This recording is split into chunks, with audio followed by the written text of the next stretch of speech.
What's good, everyone? This is Mikey T, the movie star. I'm back with a pretty major exclusive here.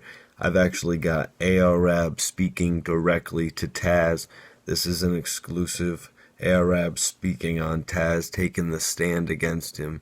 I'd consider it a considerable exclusive for all of you guys. I'm glad I can report it to you guys. I'm glad I can report it to the general public because it was a disgrace seeing somebody come and destroy this group out of Philly that was really one of the most major groups to come out. You know, you had State Property, you had the Major Figures, you had Dream Chasers, you had OBH. Man, we had some really crazy chemistry going on with OBH. But everybody watching, thank you for tuning in today. My name is Mikey T, the movie star. Everybody that's tuning in, if you haven't already, you could follow me on Instagram at Mikey T _ the movie star. I appreciate everybody who follows me on the gram today. Anybody that wants to do any sort of business with me, I'm always open to it, whether it's just a post on Instagram, a post here on YouTube, or even an interview. Let's get some work in. Hit me up on the gram. Let's work. But let's get into today's exclusive because I actually got Arab hit me up directly talking about Taz. Arab said this in regard to Taz. He said, "I know he lied in his testimony, but with their aggression to convict me, they allowed him to plead out to third-degree murder in the state, even though they know he committed multiple premeditated murders." If anybody had watched the previous videos I'd done over the last 8 weeks, you would know that in Taz's testimony it was brought up that he was involved in not one, not two, but four homicides, and two that we know about, one being the death of his brother, but another two, one involved a double homicide, and then also the one that involved Robbie, which he tried to put on another member, which Taz tried to put on another member of OBH and implicate Ab himself, but there's been no evidence.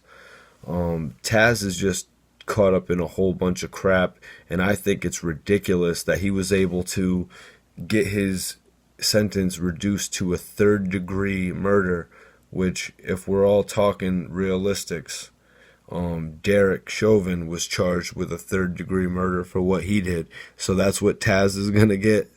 He's going to get they're going to bless him with a third-degree murder for going out there and taking 4 people off the face of this earth. That's disgusting.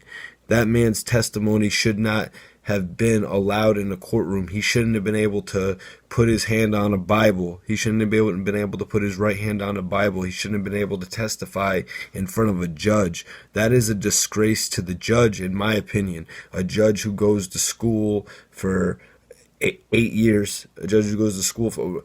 They go to school to become a lawyer and then they become a judge. It's a disgrace to have somebody like this testifying in front of a judge, somebody like Taz, one of the biggest scums to earth. Ab actually had hit me up. He said, how did Taz's people get in contact with you? How did you find... A bunch of people have been contacting me on Instagram. I had somebody contact me on Instagram who actually told me that Taz was in his block talking about OBH with his tattoos covered up. He had his tattoos covered up while he's been in jail. So if anybody didn't know, Taz has actually had his tattoos of OBH covered up while he's been incarcerated. Ab also went on to say, he said, "There's no excuse for getting on the stand and ratting. That N-word is a disease." And he got up there and he lied just to save his own ass. He's a coward, bro. I 100% agree, Ab. You don't need to ask me if I agree. You don't need to worry about my allegiance. A lot of people have a term that they say that they want to call me a journalist. They want me to report both sides. That's not what I'm here doing. I'm here reporting for the side of OBH. if it wasn't for Dark Low being incarcerated right now, it would be Dark Low sitting here on my camera and talking to the people and updating the people. That's what we do. That's how we've done this for the last nearly a decade that I knew Dark Low, since meeting him in 2011, or 011 as my dog would say. And as I said in the last video, it's quite ridiculous that Dark Low is locked up right now. It's ridiculous that Dark Low is locked up right now for intimidating a witness when that witness is actually already in federal custody.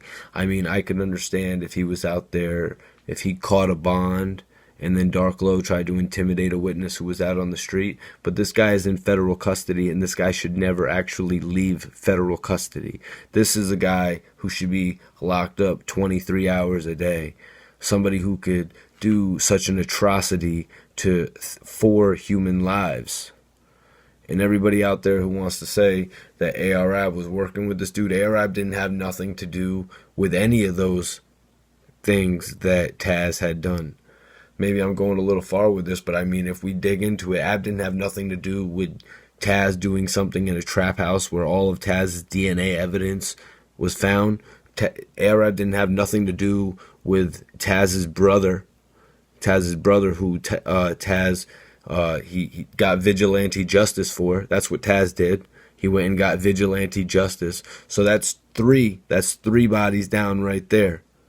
That's 3 bodies down right there. So everybody out there talking about ARAB is this guy is hiring Taz. I'm not even a lawyer, and I just broke that down for you guys. Like, we don't need dumbass thoughts out there, you guys, because now it's really affecting people's lives. It's really affecting ARAB's lives, and this guy has kids. This guy has brothers. He has a brother that's locked up himself. ARAB, to me, though, had one of the most promising careers in music, and now his career is stolen from him. If I think really hard, I could think about another career that was affected like that, but I just can't think of it right now. Maybe I'll bring it up in another exclusive, just because I'm so hot about this situation right now, where somebody can come up from the bottom and just destroy someone's. This is like what 50 Cent did to Murder Inc., what Taz did to OBH. Like, I'm genuinely disgusted about what this man did to OBH, and I'm just glad that ARAB could get his thoughts out through somebody like me. Let me read the message one more time. He said, "I know he lied in his testimony, but with their aggression to convict me, they allowed him to lie and plead out to a 3rd-degree murder in the state, even though they know he committed multiple premeditated murders." So right there, ARAB is saying it. They are allowing this guy who committed multiple premeditated murders to jump on the stand just to convict ARAB of a drug charge? Are you kidding me right now? ARAB was worth $8,000 a feature at this point of his career, and you're going to talk about a drug charge? You're going to take this man's money? Do you realize you took a lot of clean money with that?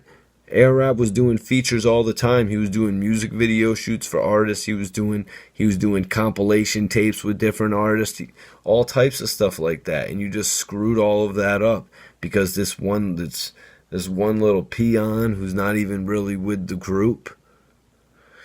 You know what I'm saying? You know, I really didn't try to ride AB and OBH like that while they were around, because I knew they had their movement, and me working the way I do, I work every day of the year, you know what I mean? So I work on building my name, Mikey T, the movie star, so I didn't really want to ride them like that, even though Ab would always be posting stuff up like, yo, who wants to sign to me? I got 50,000 for you right now. You know, I wanted to go, yo, let me get 10,000, let me get 20,000, you know what I mean? I wanted to do some shit like that, but that wasn't really my style. I don't do stuff like that. I don't be putting my hand out like, please give me money. That's not really what I do.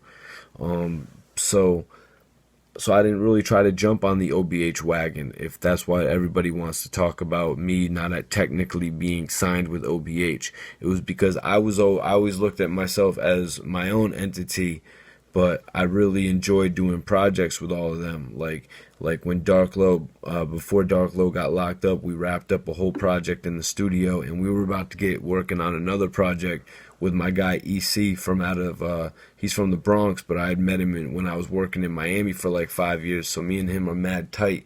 Low was about to do a whole like East Coast sounding vibe project with my boy EC, and then Ab, what we were working on, I was talking to Poe. I was trying to bring Ab a single.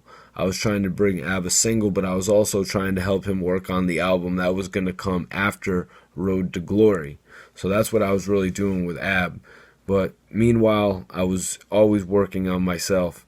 But with what's happened now, I've felt the need to just step up, because with Dark Low, me and Dark Low's relationship has always gone a little bit deeper than the music. Like, I always try to look out for him in situations like when he was working with Benny the Butcher and Griselda.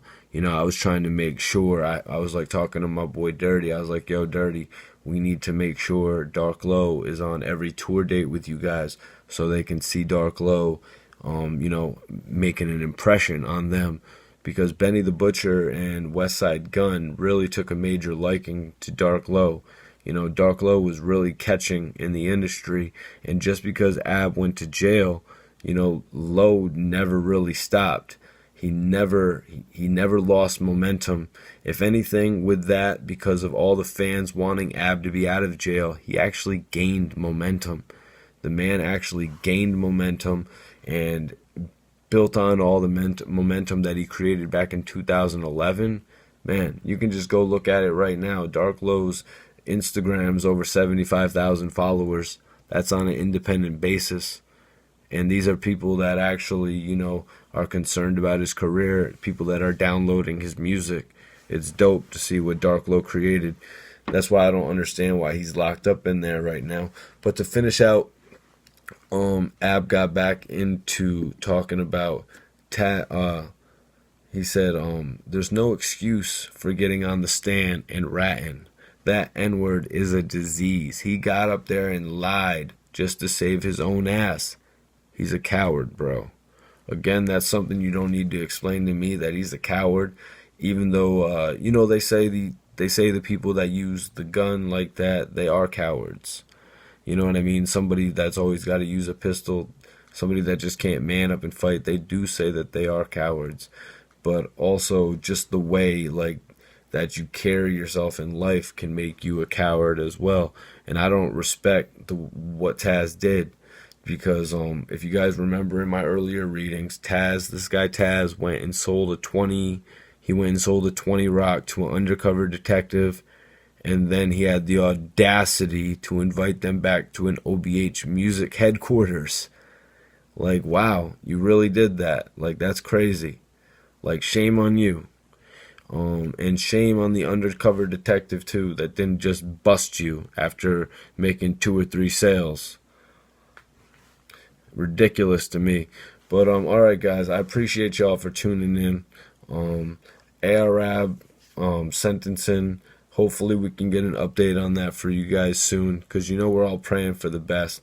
You know what I mean? Praying for the best, preparing for the worst. But like Ab said in the last message, they expected the first round, you know, to go the way it did. It's all about how they prepare themselves for the next round and everything going forward. You know, and I think that this team right here, all these guys, they got their ducks in a row, and they know what they're doing when it comes to this type of stuff in the legal system. All right, guys, thank you. I appreciate it. It's Mikey T, the movie star, on Instagram. Mikey T _ the movie star. Everybody that follows me based on this video, I'm gonna follow you guys back. We can do some business if you want anything. You know, if you want to put a music video up, if you want to do an interview, just holler at me. We can work. Salute.